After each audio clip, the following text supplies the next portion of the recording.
so many Yos. It's like all the Yos. It is like all the Yos. Oh, look at an incoming call from Cody. Oh, should answer that. I think I did. Oh, Or will I? I don't know. We'll find out. okay. All right. What up, brother? Not much. Just another glorious week. What is up with you? Yeah, same. Right? Yeah, finish that later. Yep.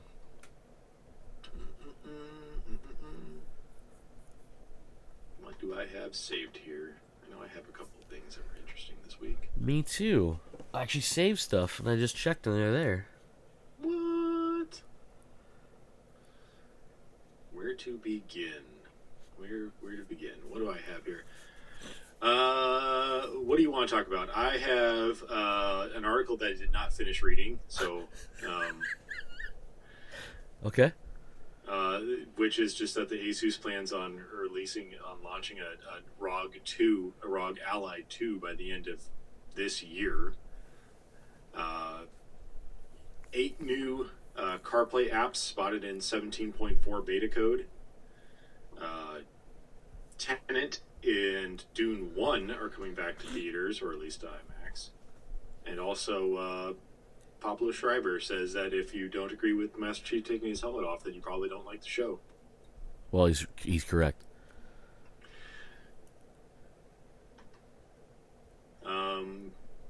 I guess we could just start with the ROG Ally 2. And I have two save stories, and neither of them are what you brought up. So Okay. Yeah, I'm skimming through this thing real quick. Obviously, it's a successor to the ROG Ally 1. I think it's just weird that when did the ROG Ally 1 launch? Like literally 6 months ago or something like this? yeah, it feels like that. Yeah, halfway through last year. Yeah, they're already announcing well, I shouldn't say announcing the sequel. Yeah, it just says ASUS plans to have a ROG Ally gaming handheld successor ready later this year. This is from Tom's Hardware. According to Techlusive, I guess it's another website. On Wednesday, the Indian-based tech site extracted this ROG Ally 2 news nugget from ASUS India VP Arnold Su. Su was interviewed after the ASUS Zen 14 OLED launch event in India earlier today. Says, we most likely will launch a second-generation handheld gaming console this year, said Su to Techlusive. However, it was good to hear a little more detail about the direction of the second-generation handheld. The interview also revealed that the ROG Ally 2 will stick with Windows ecosystem, but will somehow be more gaming focused.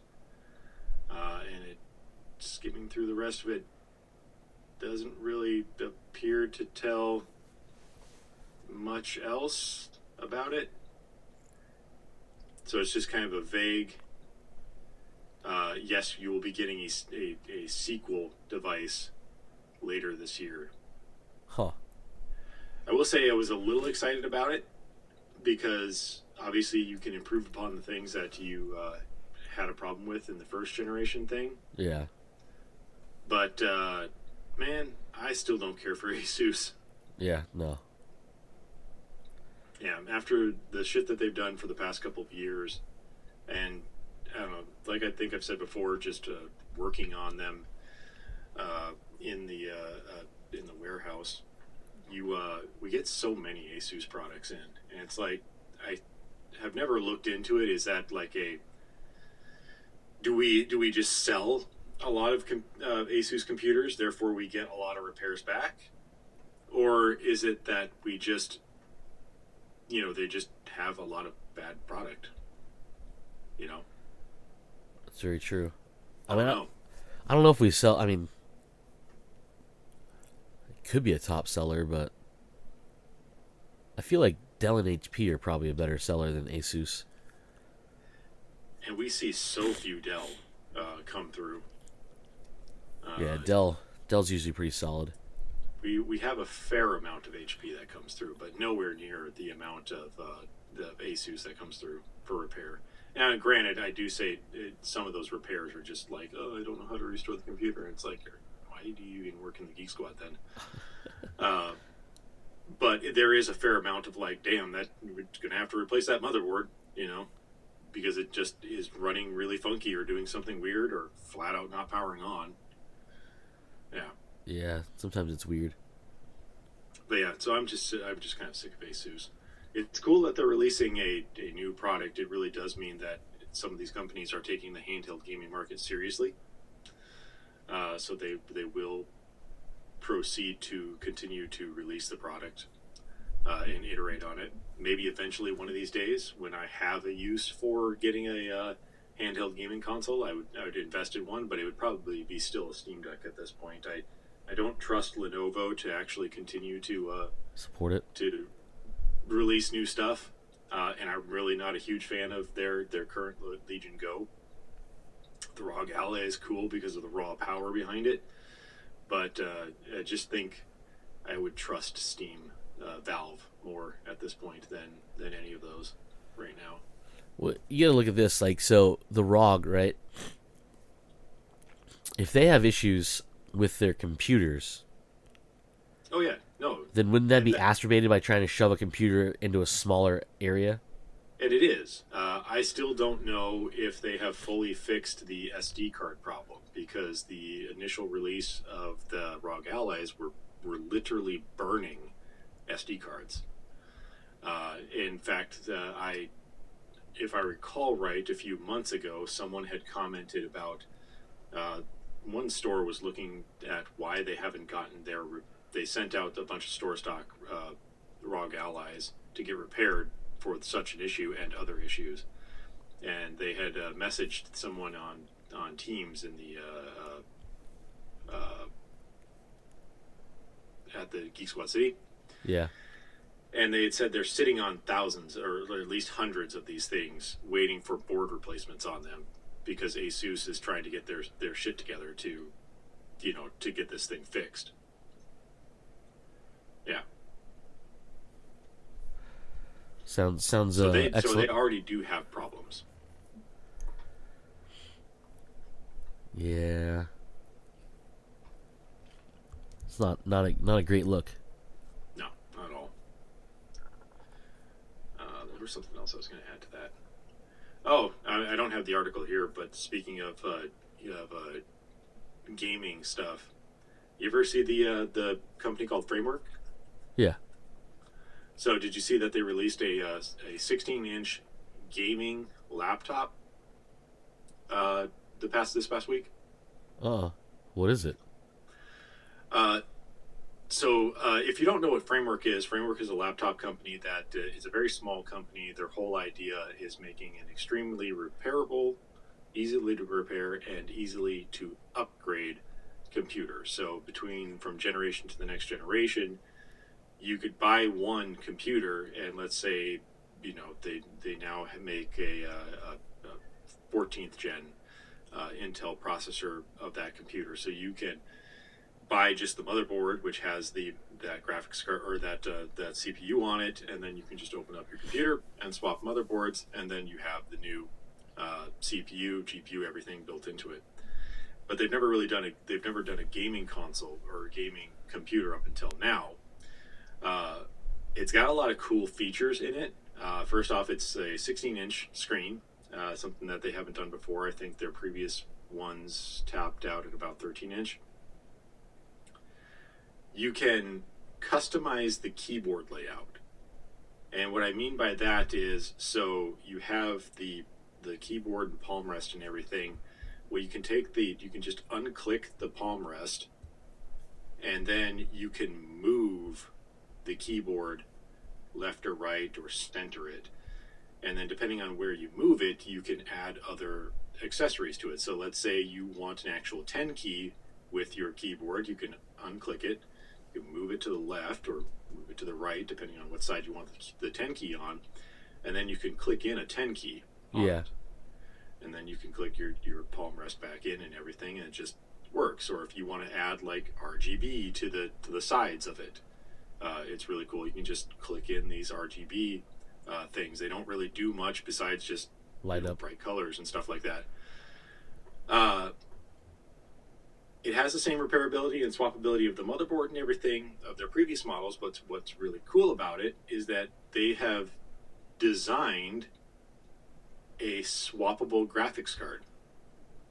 So you take the keyboard and everything off, and then there's a little trap door that you open up, and there's a couple of screws that have just some. I think they're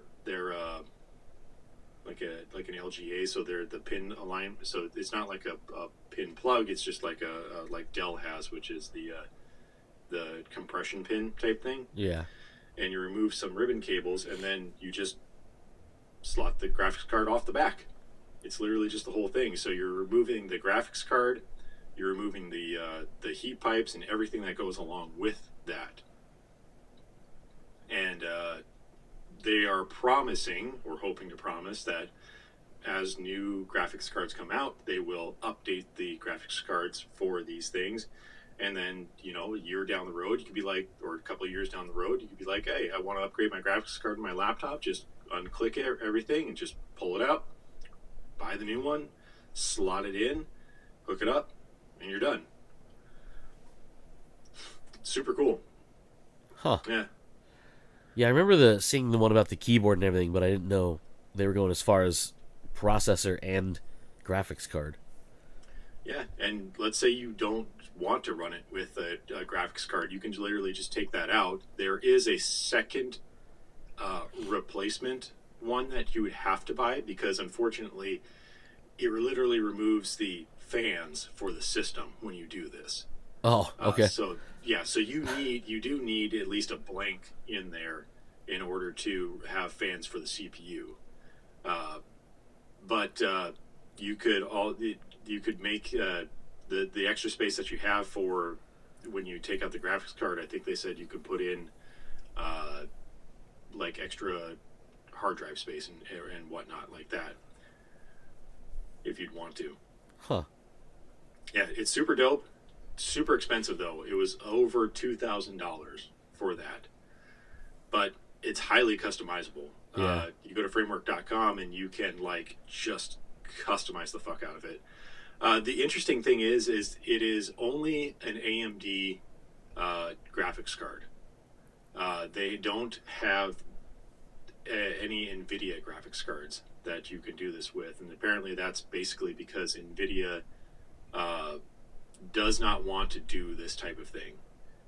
And from what I understand is it's kind of not illegal, but NVIDIA highly controls what their graphics chips can go into. So from what I understand, you can't even go out and buy a bunch of mobile NVIDIA graphics dies and just be like, I'm going to make my own board and everything and make it into this so that I can hot swap things. NVIDIA just completely controls how their GPUs can be used, or their GPU dies can be used. So you just can't do that without NVIDIA's approval, and they are not going to approve of doing stuff like this, which sucks. But good for AMD, though. Yeah. Would you ever be interested in buying a swappable laptop like that? It's cool, but I don't like gaming. We've talked about this before, obviously. I don't like gaming on smaller screens. Mm-hmm. So, the benefit to it is it's probably still going to be more powerful than, say, a ROG or a Steam Deck. Mm-hmm. Because it is obviously bigger components versus having to be sized down, right? Screen size is bigger. So I guess you could still hook it to a monitor and do it that way. But I've never really had... I act like I've played several games on laptops before, but I've never really had a satisfactory gaming experience on a laptop. Because I know one of the things in frameworks, you can get an actual physical, or not physical, but actual physical keyboard, and a keyboard that actually has the better keys on it, if I remember correctly. but it's just I don't know. It's just like I guess the form factor. Like I'd still want like if I'm not a big keyboard game player, I just to me it's too many buttons. Like like with one hand versus like a controller where you kind of map it out, and obviously there's a lot of advantages to having a keyboard versus a controller because you have like your hot swap keys like along the 1 through 0, so you can if like items, for example, I know in Starfield you can just hit one of those numbers and it'll be that item. Yeah. On Xbox, you have to hit the directional pad in the way you want to go. Actually, you can hit it anyway and go that way. But in like for example, if you want a med kit and it's key number 1, you hit it and you have a med kit. Xbox, you have to put it where you want it. Like I put mine, like on the first down. Actually, I think the game might have done it originally for me. I think the game does auto put healing stuff on the first down. Yeah. So when you do that, and it's obviously it pops up and it's easy to get to. So boom, boom, you got it. And if you want to swap weapons, you do have to remember which one's which. But also, like I tend to run more weapons on that than I think most people do because I run with a lot of weapons, which is insane because you don't really need that many. But I like the variety, and I tend up not using most of them anyways. You just need you need a suppressed weapon, you need a long range weapon, and you need a fast shooting weapon. It's really all you really need. So like that was my downfall in the game, though. It was like to your point of like, oh yeah, I want a handgun. Let's see, a melee weapon in case I run out of ammo. But I really also like that Gatling gun to play around with. Oh, I need a shotgun in case I'm in close quarters combat. Let's see. Ooh, a silenced pistol would also be nice, just in case I need a silenced pistol.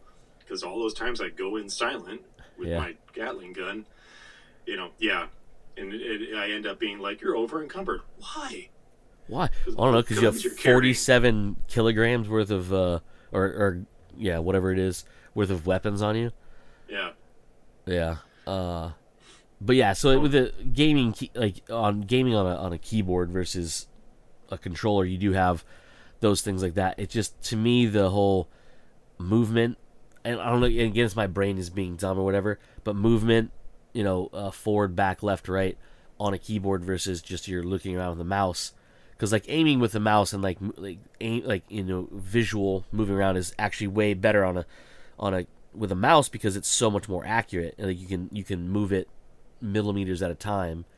Where like on a controller, you're very limited on how. Even if you got buy a nice fancy controller where you can adjust like the sensitivity on it, even outside the software, add more tension to the controller or whatever. It's not the same as a mouse is because it's so much more accurate with movements versus like a little bit with your thumb this way or that way. You're so much more easier to move that with the mouse. But it's the WASD that always throws me off, and like having to make sure my I can hit the space bar for like jump. Okay. That sort of thing. It's just my brain doesn't function enough to do it. And I used to play a lot of PC games back in the day, and it just and I got used to it and I did it, but I always want to just plug in that controller and just use a controller. My brain is just so much more simple that way, because I can map.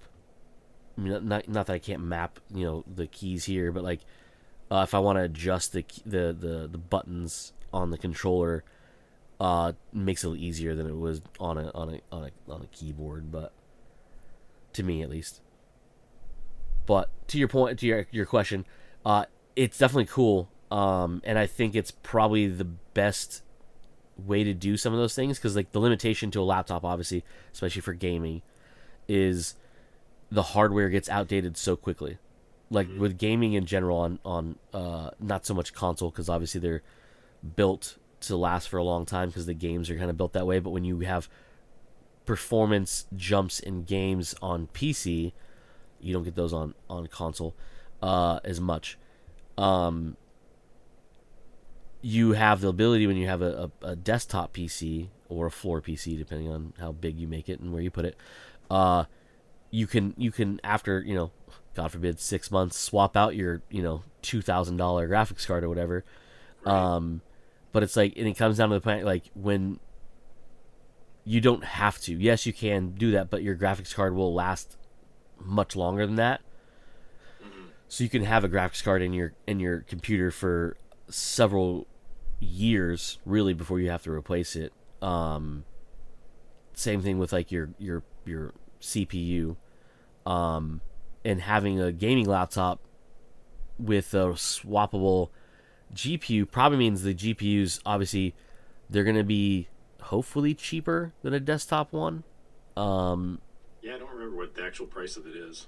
but also, it's just like, it's one of those things where like you have to wait for Nvidia to make those adjustments for it. You know what I mean? They have to make, because you're not only do you have to do that, but then like once the because I'm guessing Asus doesn't make the actual GPU, right? It's made by Framework, just using their hardware. Yeah, I think Framework was the one that actually just where is it? There it is. They are the one that actually just bought the GPU cores and then designed their own board Okay, on it. yeah. So that's the other thing too, is you have to then wait for them to re-engineer whatever they need to for spec wise. Not that AMD, I'm sure, switches their chipsets around enough to where you have to change things, but you have to. I mean, I'm sure they can't just buy the new GPUs and throw them on these boards and send them out. They have to redo the software and the drivers and everything that for those, because as you go up in GPUs, just like in CPUs, you have more cores, more RAM, probably more power consumption. You have to balance out more heat dispersion. You have to worry about, or less, depending on how more efficient they make those. Um, but yeah, I don't know. It's interesting. It's an interesting thought. And for someone who does a lot of PC gaming, and especially if you're a mobile person, it's dope because you can control what you put in it, which is something you can't really do in most laptops. And and the other benefit too is if you have a hardware issue, you're not scrapping your entire laptop. Mm-hmm. You could swap out the component that's not working, right? Like you can. I mean, not like I'm talking. I'm not talking keyboard or something like that, but I'm talking like if your RAM goes bad, if you have a bad GPU or CPU, you can easily swap those out like you could a hard drive. Mm-hmm. You know, because I can't think of too many laptops other than like MacBooks and a few of the smaller, thinner laptops that have their hard drives or SSDs nowadays. Right. Their mass storage device physically mounted where you can't remove it. So you could definitely get around that, but like with having not just to upgrade, but also just to fix a bad capacitor or a fucking defective graphics card. You're not just, hey, here's my laptop. Hopefully I get it back soon.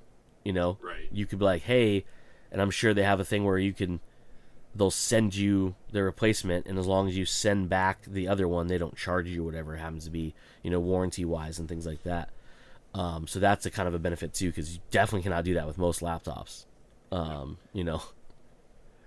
So looking at the price here, it looks like the graphics card itself is $400, which Yeah. is not too bad of a price. Yeah, I mean that's a pretty lackluster graphics card for a desktop computer Mm-hmm. versus like because like I know Nvidia just promised a bunch of like lower priced ones that are still good cards, like great cards without like the hey like blah blah blah.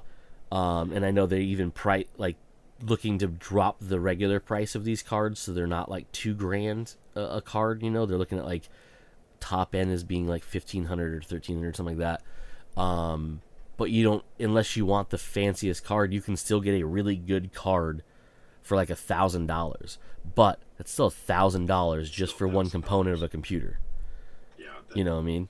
was how much my graphics card cost. Yeah. So I mean, you can get the $1,200 card, but then you're looking at the price. Motherboards aren't actually that expensive. Motherboards are fairly cheap compared to the rest of the components going in your major components going in a computer. Definitely. But it's a cool idea. It's pretty rad to think about. I don't think it's a thing for me. Yeah. Even if as I go forward and I'm still contemplating building a gaming PC again, I'm still more likely to go towards the desktop versus a laptop.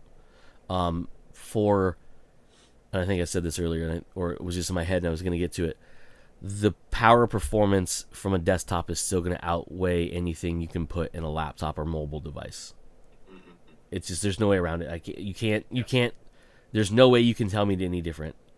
Yeah. You know what I mean? Like when it comes to consoles, obviously their power is limited to what they have in the box when you get it, and those are kind of engineered to be a decade long ish run.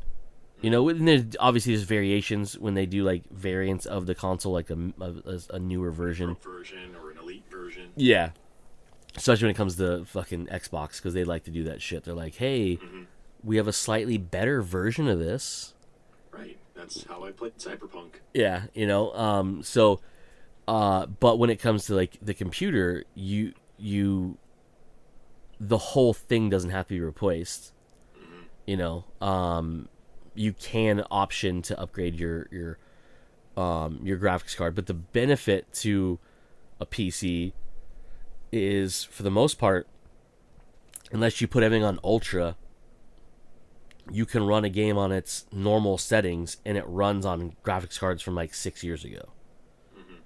It's only until you get to those games where they say, hey, we're sorry, but our bare minimum is this, and you may have to upgrade your graphics card. Yeah. You know, so that sort of thing. And nowadays it's way easier to do, because most graphics cards, and correct me if I'm wrong, you don't have to do a whole lot of prep work for changing out the graphics card. You can just basically pop it in, and then as it boots up, it installs the base drivers, and then once you get in, you install the more advanced stuff, usually through a software suite like NVIDIA has. I think AMD does, or I know AMD does too. I can't remember the name of it. Adrenaline. What is it? Adrenaline. And that will then take care, like it says, hey, new graphics card, here are your drivers that are needed for your setup, which is the nice thing about that software, because way back in the day, you had a disk that came with your graphics card that loaded up, and before that, the computer was real rough. Certain things didn't work. Certain assets on your computer didn't work because it needed graphics to do it. So like you lost like fidelity, but a lot of that was done pre-OS. You did it in like, you know, your startup. You ran that disk and it did all of it before you got into it. But nowadays I know for the most part it'll run.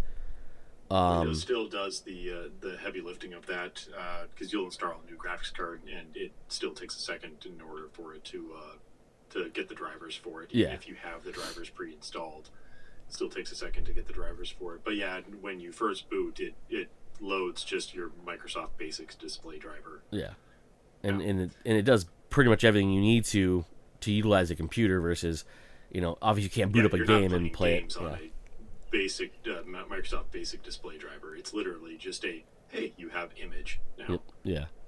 Yeah, give me a few minutes to download the 300 to 600 megabyte driver for your graphics card, and then we'll install. Yeah, exactly. All right. Kind of a short one here. The next one that I have is apparently Apple released a 17.4 beta for iOS, and people have been data mining it and have found that eight, quote unquote, 8 new apps for Carplay spotted. They include, where's the list? Here it is. Auto settings, a system settings for the car camera, display a feed from the car's rear camera if it has one, charge, battery level and charging status for EVs, climate, AC, heating, and so on. Something called closures, which is a notification that one or more doors are open. media for radio stations and others, including Sirius XM, tire pressure, including low pressure warnings, and trips. Assuming that trips means that, much like my car, it has the little display under the dash in the dash, uh, where it could tell you how far you've Oh, gone tripometer. and what yeah Okay. with my odometer. Yeah.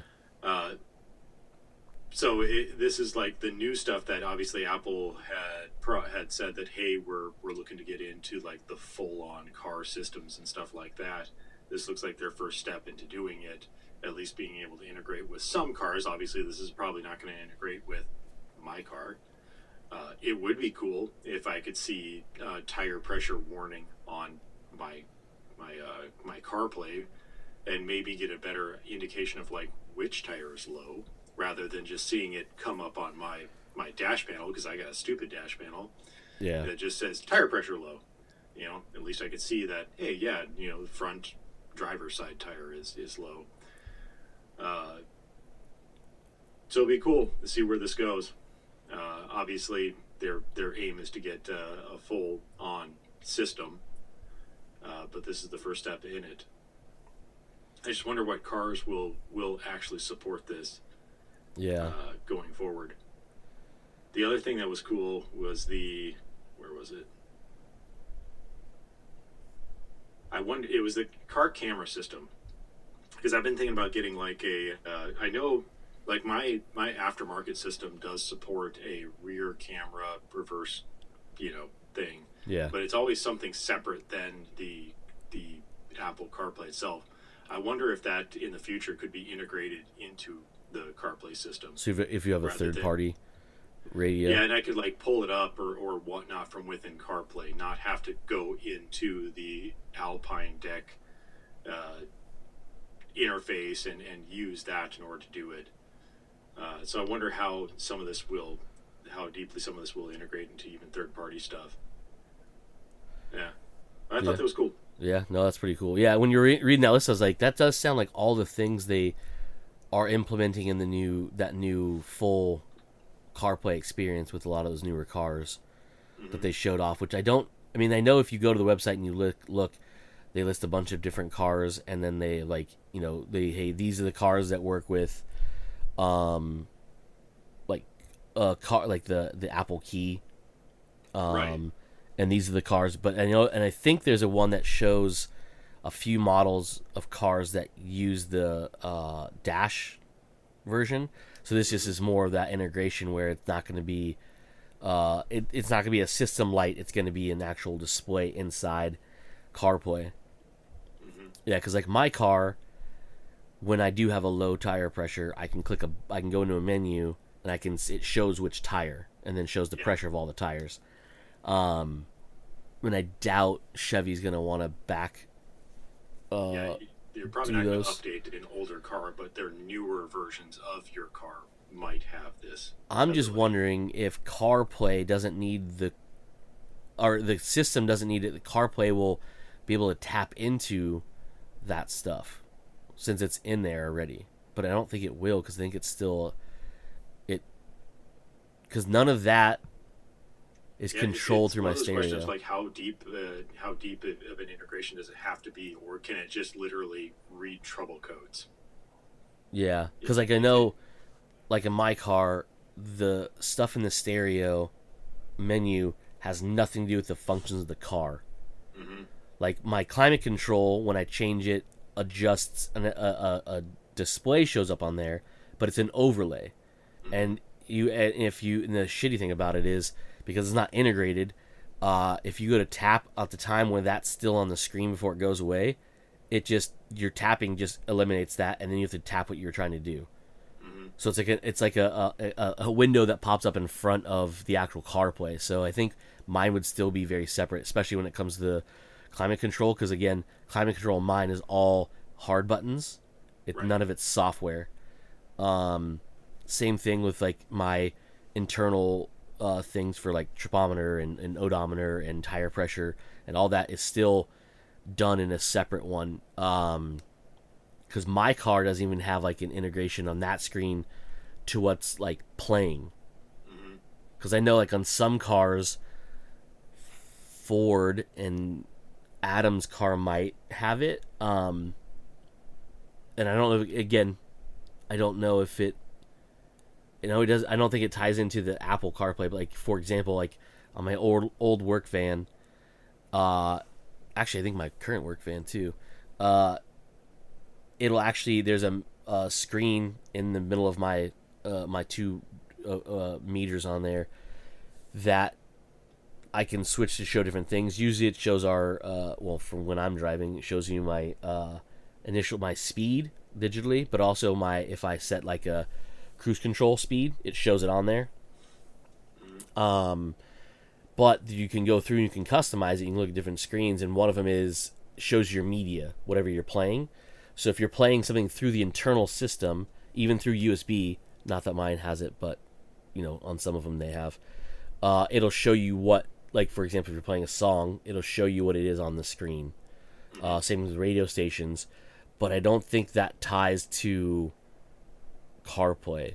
And Adam's truck is newer, so it might have that, and I don't know too much about those to know if it does or not. But I would almost guess that his would be the closest to having that integration. I just don't think it's going to have CarPlay overlay. For that stuff, because I think that's mostly like on Mercedes and BMWs right now. Maybe Audi or some shit like that too. But it would be cool if he did get it, because his is a hybrid as well, so it would take advantage of that, being able to check your battery level directly from the CarPlay interface, and rather than having to go to another app somewhere, usually within the company's shitty ass UI infotainment system. His isn't a plug-in hybrid, right? No. Okay. The Mavericks are not plug-in hybrids. They're just non-plug-in hybrids. I guess. They're just hybrid. They have the recycled power battery type things. Mm-hmm. Do you want to do one from yours? Yeah, I actually found a couple while we were talking, but the ones that I have saved are somewhere on my screen here. Hold on, go back. Saved. All right, so I have mine. My two are small ones. We'll go with this one first and that one second. So the first one is basically the article says Keanu Reeves is set to receive an all new award, and you should probably get your tissues ready. Which sounds really bad. I was like, what is happening to Keanu Reeves? Like he's got like I don't fucking. know, this can go one of a couple of ways. Yeah, so I was happy like, tissues or sad tissues. Yeah, so these are going to be more of, we'll say, joyous tissues, not so much happy tissues. Wink, wink. Okay. So Keanu is set to be honored with a new award that's going to hit everyone right in the heart. As part of this year's Saturn Awards, which if you don't know what Saturn Awards are industry awards. They're done by people within the industry, and it's usually based around the science fiction, fantasy, and horror films. So basically, this is he's set to be the first recipient of the Lance Reddick Legacy Award. Both Reeves and Reddick starred in the John Wick films together. Unfortunately, Reddick passed away shortly before the release of John Wick Chapter 4, prompting an outpouring of love from not just his co-stars but the entire acting community. According to the press release, the Academy of Science Fiction, Fantasy, and Horror Films, Reeves couldn't be more perfect to fit the Legacy Award that honors both men. So obviously, Keanu has made a career out of a lot of different things, fantasy, sci-fi, as well. And some say horror movies, but I have a hard time putting Constantine in a horror one. But he was in Dracula and The Devil's Advocate, with, I would arguably say, are definitely both horror movies. Definitely. But some people said, like, oh, what about, I'm like, no, Constantine wasn't. It's more fantasy than it is horror. Anyways, I can get where they're getting horror from it. Yeah, but it's not really that. So there's an argument that could be made for it. Yeah, I don't know what is the official listing of that movie. Um, Genre. well, it's probably going to be comic book movie. Yeah, but usually they do like comic like action horror, or Yeah. comic horror, or something like that. Constantine.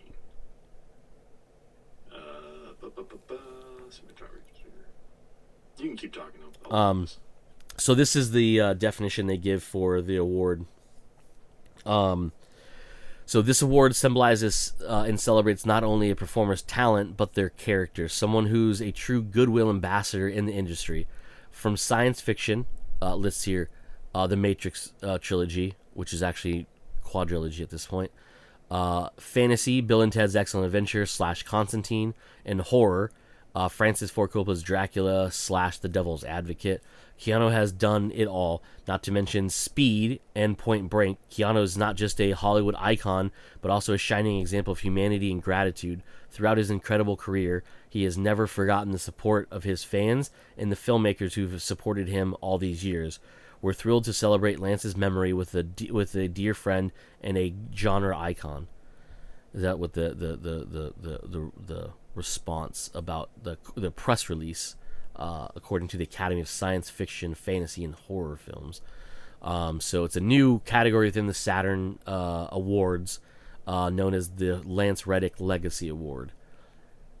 That's cool. So I thought that was pretty rad.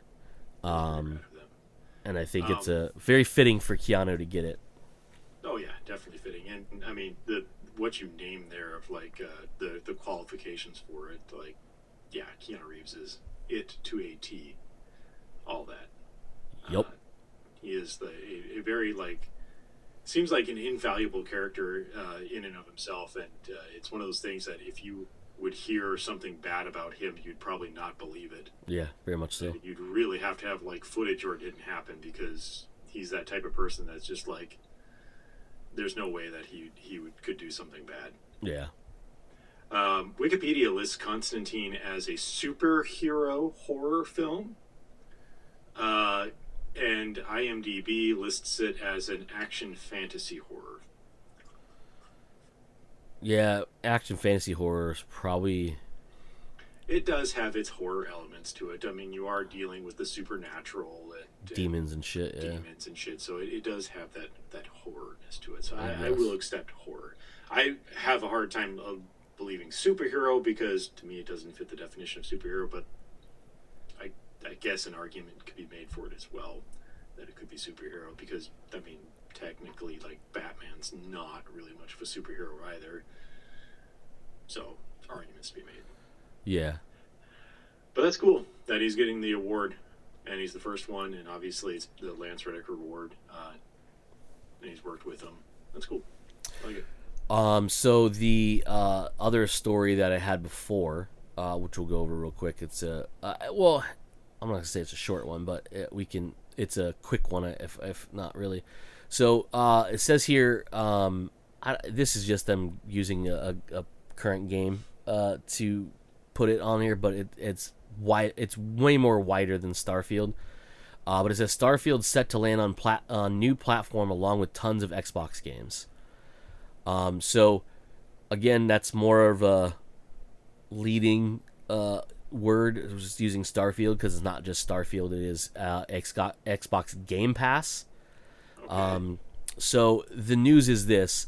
Basically, Apple has now certified a way for streaming platforms like Game Pass, for example, to actually play games via the App Store. So what that basically means is you don't download the game via the App Store, but the Game Pass app can now stream the games via that app versus having to put the browser version of it on as a saved thing.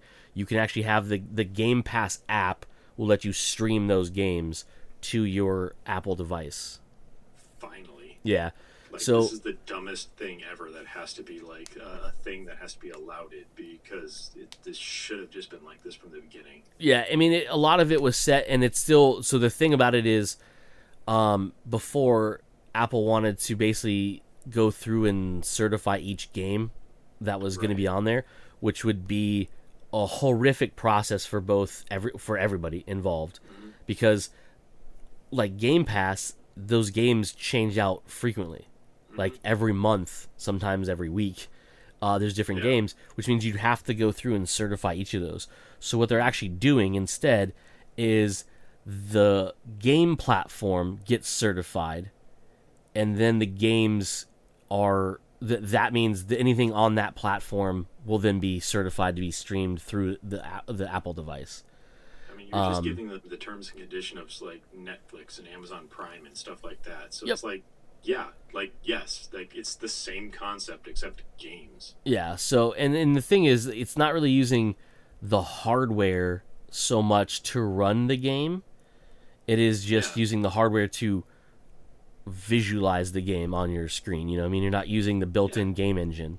No, you are literally it's being rendered somewhere on a server somewhere, and you're just getting the video feed. Yeah. So, I haven't used that in a while, but it is a great service. And when you have like really good internet connection to whatever server that it's being rendered on, it's a great way to at least kill some time. It's not a great way to necessarily play all the games that are on Game Pass. I'm yeah. not playing Starfield on there if it does allow streaming. Yeah. But I have played. What was the name of that game? Something about a raccoon and Donut Country. Donut Country. Yeah, Donut Country is a great game, by the way. I played Donut Country like that, and it's a fun little game that you could play for like 15 minutes, and it didn't, as long as I had a decent internet connection, even if it stuttered, it's not like it's a Twitch game anyway. Yeah. Yeah. Yeah, and it's a Donut Country is such a good game. I don't see. Are they making anything else? I have no idea. I gotta look that up. That game was so much fun. Yeah, it was fun, and it was one of the few mobile games because I think you could also get it on iOS itself. I think you could buy it on iOS itself. I don't have any my phones or iPads in front of me, so I couldn't tell you.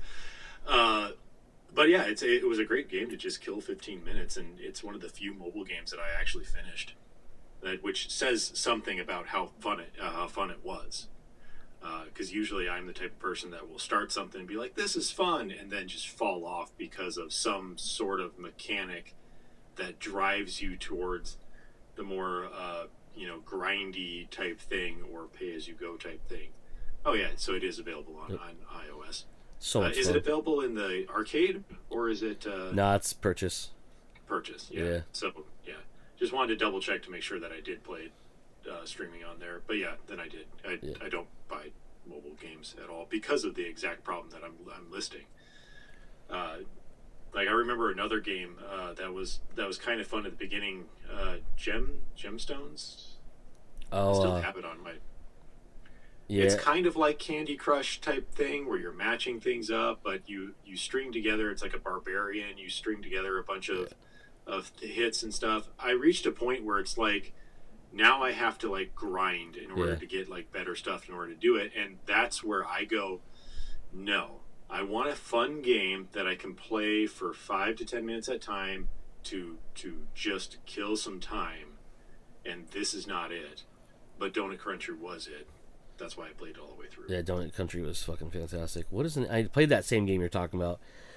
I still have it on my iPad. I think I took it off my phone. Let's see if I can find it real quick while we're hanging out, having fun. No, I have my iPad here. It's still. That's my other problem too. Is I actually don't delete things off my iPad or my iPhone until where is it? Grindstone. Grindstone, yeah.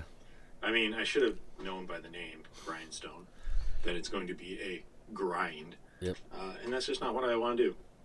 And when I have like a couple of minutes of free time that I just want to kill. I don't want to sit there and grind on something. That much. I mean, it was there was a part where you're like, oh no, I don't want to do this anymore.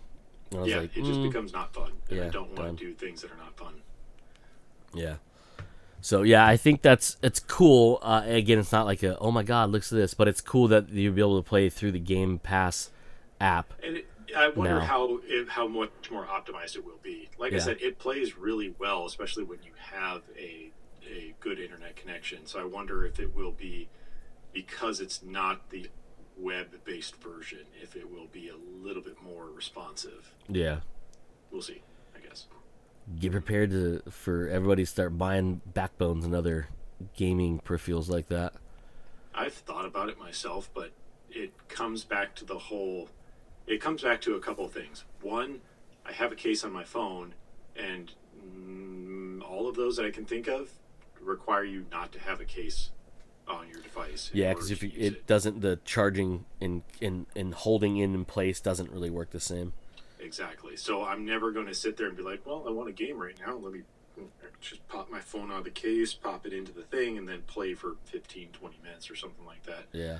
But then I run into the other problem is like I'm just not a mobile gamer. I would like to have a reason to own a Steam Deck, but I don't have a reason to own a Steam Deck. I don't even play my Switch, and that's an actual gaming console that I can play, actual games on. Yeah. I don't use my Switch mobilely ever, really. I mean, well, exactly. When the pandemic was happening, Paul let us bring our game consoles into the store during our downtime. We could play them. And again, that was a reason for you to have it, and that's a great reason to have it. But now you don't have that reason to have it. So which is funny because we ended up. This is funny. After a while, we had a TV we needed to have set up to test consoles on when they returned. So we ended up hooking our Switches to the TV and playing it on the TV versus handheld. Mm-hmm. When we were during downtime or whatever, we don't have enough stuff to do because we weren't intaking computers at that point. We were just doing open box checking and stuff. So you'd get done for the day because we had the whole quarantine thing, and then so we would just play games and whatever in the meantime. And I was like, oh, that's ridiculous. Same thing as we would we'd test an Xbox. We'd sign into one of our accounts, download a game, and play it. Mm-hmm. But we're testing it, so it's okay. No, I used to do that all the time in the store. I do that right now. I do that now, actually. Yes, I am testing the graphics card on this thing by playing a free to download game. Yeah. Or even in store, it's like you're playing Valorant or something like that, ruining some poor kid's kill to death ratio if it does track that. Fuck that guy. But it's just yes, I have to play this for the next hour because it says in the notes that it crashes after an hour. Yeah. It's always fun to have that excuse. Yeah. Yeah, it says. Yeah. So rapid fire on these last ones, unless we get a discussion, then we won't go through the rest of them. Mm-hmm. So Alien Showrunner teases 3-arc story and multiple seasons for series. The gentleman behind the upcoming Aliens universe TV show, Noah Hawley, has revealed that he already has the story for a 3-part act or 3-act story already mapped out, which will run multiple seasons. I like it. You have a story, you want to tell it. Please just tell that story. Yeah. Let's not drag this out. Yeah. Let's if it go why don't we map out the story you want to tell? So if it does run multiple seasons, we have that plan, mm-hmm. right? But don't try to keyhole it into. Let's do it in one season. If we get a second season, then we'll work on more. It's no. Why don't you plan for success? But also, if it's a failure, oh well. You know what I mean? It's not our fault. It didn't go well. Unless we make a shitty TV show, but let's make the best we can, but tell the story without rushing it. But then, even at the same point, let's tell a concise story. Yeah. And not filler stuff to pad it out to seasons 4, 5, 6. Let's not turn this into Lost. Try to turn this into the next Lost or the Ghost Brothers thing, Supernatural or something like that. Yeah. Let's just tell it let's have a beginning and an end and how we get there. It's something concise. We know what we're doing all along the way. Sure, we can probably tweak things here and there to make things work a little bit better, but this is where we want to end. Yeah, I like that. Yeah. Yeah. So yeah, that was that story. I thought was pretty cool. There's not much more detail in here. They kind of like in this article they recap some of the stuff we already know, like the fact like Timothy Olyphant is in the show and stuff like that. So, but I thought that was cool that he's like, this is this is what we're shooting for. This is how I'm setting it up. I'm like, yes. But then the other one, this one's a quick one. Carla Gugino, I don't know how to say her last name. She's a frequent collaborator with Mike Flanagan. She was in, pretty much everything he's made on Netflix, I think. Fall House of Usher. She's been in she was the mom in The Haunting of Hill House. She's been in a lot of other things, but those are she's in most of those. She's teasing that she's in a potential role for the Dark Tower series. Nice. She will not specify what it is, and she says, "I don't have any intel I could share other than that." And it's the fact that she's, in conversation about the Dark Tower. Nice. So I thought that was pretty cool. I would even see her as being a, not that it has to be, because we all know that the entity that is Randall Flagg isn't really male and or female, and actually not even human for the most part. But I could see her portraying the person in black at that point, or at least a variation of it, of that creature. But that she, if you haven't seen the Fall House of Usher, she can be pretty fucking evil. But also, if you haven't seen Haunting a Hill House, that shows how fucking evil she can be as well. Because she is terrifying in that, and it is real crazy. Let's see. I'll give you a. I'm gonna read that one on my own. I guess this would be the last one I could really. These other ones are just for me to read, not for discussion on here. It says Reacher showrunner responds to whether season 3 will feature more recurring characters. So for the folks, where are you in your Jack Reacher run right now, Joe? The show or the book? Yes. The show, I have finished the first season. The book, I'm about a little bit more than halfway through the book. Okay. This is not a spoiler. That's why I'm asking you to see where I can gauge what I'm telling you. So the first season of the show is based on The Killing Floor, which has its differences, but for the most part, not really, not enough. So far, the second season and the second book, or the book it's based on, not a whole lot of differences in there. Slight story changes, like locale, which is a very strange thing. In the show, it's based on the East Coast. On the book, it's based on the West Coast. Okay. But what this is talking about is basically, if you go from the first season, this is a slight spoiler, Joe, but not like, oh my god, I can't believe you told me this. First season, it's Jack, and you know this already because you've seen it first season. It's Jack. Yep. Later on, you get introduced to a character named Neely, which you find out he has a tie to his military career with. But then you have all the townsfolk, the people in the town of Margrave, that are basically compadres as well as enemies, obviously. Second season, again, it's not a spoiler, this is just how it works, is based around actually his military family and his unit, and the special investigators. Neely's back.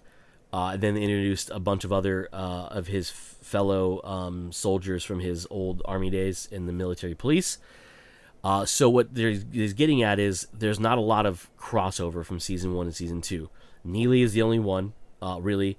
There's a guest appearance from another character from season 1 and season 2.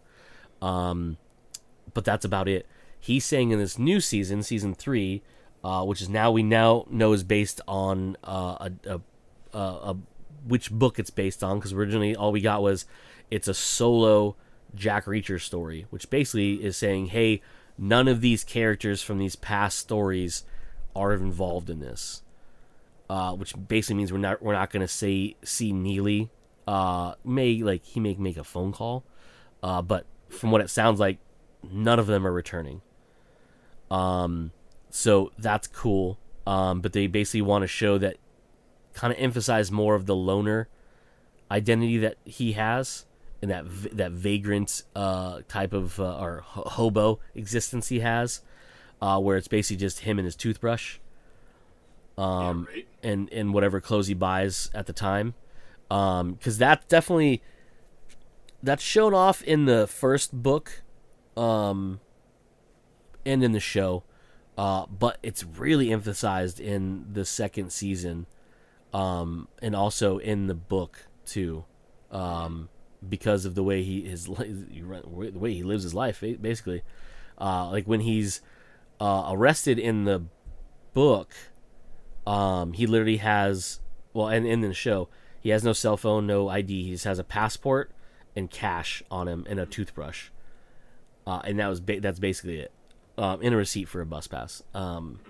So it's interesting, and then there's in season 2, it's elevated even more so, because like the cold open, literally shows him buying clothes, needing more money, so he goes across the street to an ATM, and then gets in a scuffle, and goes back and has to buy a new coat because he has blood on the new one, Nice. on the one he just bought. So it's interesting, yeah. So I thought it was cool that the article stresses it more, because I was watching an interview where they were talking about it before they told us what book it was, and saying, hey, like this is, we're going to be focusing more on the individual story, or the solo story of Reacher being that loner vagabond fucking, hobo existence, and the fact that he's a wandering dude who just wants to help anybody who needs help and take down the bad people. So kind of fun that way. It just sucks because like you get to really enjoy the camaraderie in the second season, and at the end of the second season, or by the end of the second season, you're like, oh man, I really like these characters, and now knowing they're all gone, so not gone because they're dead, I'll give you that. Gone because they're not in the story. Yeah. I actually had that weird question about knowing a little bit about Jack Reacher and having finished the first season. The book seems to emphasize his and desire to be with what's her name, Roscoe. Roscoe, yep. But that he's basically a wanderer, for the next 26 books or whatever it is that Lee Child has. Yeah. So it's just this like how he's just able to just like, okay, I'm moving on type thing. It's kind of weird to me, but I figured that a lot of these seasons will be just him, and mostly not any of the side characters that you met in other seasons and whatnot. Yeah. Yeah. It's real cool. I think it's a fun way to do things, because you get to introduce and play with characters. And there was an interview I watched yesterday that actually had Lee Child in it, and he was talking about. It was funny too at the end of the. See, I tweeted, I texted you guys that too. I have never in my life seen Lee Child. Like, I've never read any of his books at all until reading Jack Reacher. But it was just that weird, like, he bumps into somebody, and the camera just stays on that for entirely too long. Yeah. And I was like, that has to mean something, and looked it up, and it's like, oh, that's what's his name? That's Lee Child as an Easter egg, Lee Child as an Easter egg. It was just like, oh, and that's why I texted you guys. I was like, Lee Child. Yeah, it's his Stan Lee moment. Mm-hmm. Yeah, exactly. Yeah, I really I look forward to our discussion when we get to that point, at least for season 1, book 1. Well, I shouldn't say book 1. It's book 1, but season 1 and its book, corresponding book, to go over and talk about the things, because the there's little things that like I actually like from the show over the movie or over the book, and then more from the book than the show. But for the most part, I think it's probably one of the best and most accurate adaptations of a book to a show. Obviously, movies are harder to do. We've talked about before, but it's by far it's one of the most. And then it comes down to the fact, and I think the Percy Jackson show is really really fucking well done compared to or to the source material than anything else. But I think that's because it's doing long form, and it's definitely not like the Percy Jackson show, not rushing anything.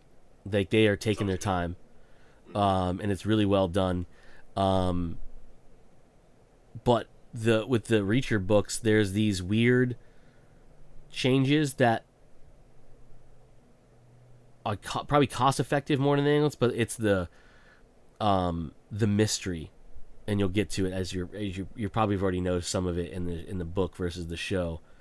But there's something at the end that I really want to talk about, but I can't with you, Okay. and I can't with Taj, and I can't with no, Mike's not finished with the first season yet.